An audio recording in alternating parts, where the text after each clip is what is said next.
Are you sleeping restlessly, feeling irritable or moody, forgetting little things, and feeling overwhelmed and isolated?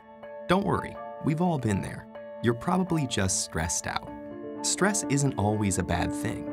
It can be handy for a burst of extra energy and focus, like when you're playing a competitive sport or have to speak in public. But when it's continuous, the kind most of us face day in and day out, it actually begins to change your brain. Chronic stress, like being overworked or having arguments at home, can affect brain size, its structure, and how it functions, right down to the level of your genes. Stress begins with something called the hypothalamus-pituitary-adrenal axis, a series of interactions between endocrine glands in the brain and on the kidney, which controls your body's reaction to stress. When your brain detects a stressful situation, your HPA axis is instantly activated and releases a hormone called cortisol, which primes your body for instant action. But high levels of cortisol over long periods of time wreak havoc on your brain.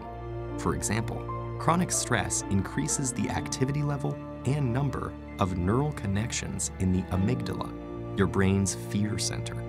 And as levels of cortisol rise, electric signals in your hippocampus, the part of the brain associated with learning, memories, and stress control, deteriorate. The hippocampus also inhibits the activity of the HPA axis, so when it weakens, so does your ability to control your stress. That's not all though. Cortisol can literally cause your brain to shrink in size. Too much of it results in the loss of synaptic connections between neurons and the shrinking of your prefrontal cortex, the part of your brain that regulates behaviors like concentration, decision-making, judgment, and social interaction. It also leads to fewer new brain cells being made in the hippocampus. This means chronic stress might make it harder for you to learn and remember things, and also set the stage for more serious mental problems like depression and eventually Alzheimer's disease. The effects of stress may filter right down to your brain's DNA.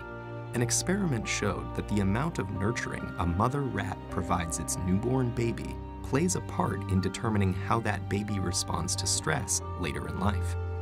The pups of nurturing moms turned out less sensitive to stress because their brains developed more cortisol receptors, which stick to cortisol and dampen the stress response. The pups of negligent moms had the opposite outcome, and so became more sensitive to stress throughout life. These are considered epigenetic changes, meaning that they affect which genes are expressed without directly changing the genetic code. And these changes can be reversed if the moms are swapped. But there's a surprising result. The epigenetic changes caused by one single mother rat were passed down to many generations of rats after her. In other words, the results of these actions were inheritable. It's not all bad news though. There are many ways to reverse what cortisol does to your stressed brain. The most powerful weapons are exercise and meditation, which involves breathing deeply and being aware and focused on your surroundings. Both of these activities decrease your stress and increase the size of the hippocampus, thereby improving your memory. So don't feel defeated by the pressures of daily life. Get in control of your stress before it takes control of you.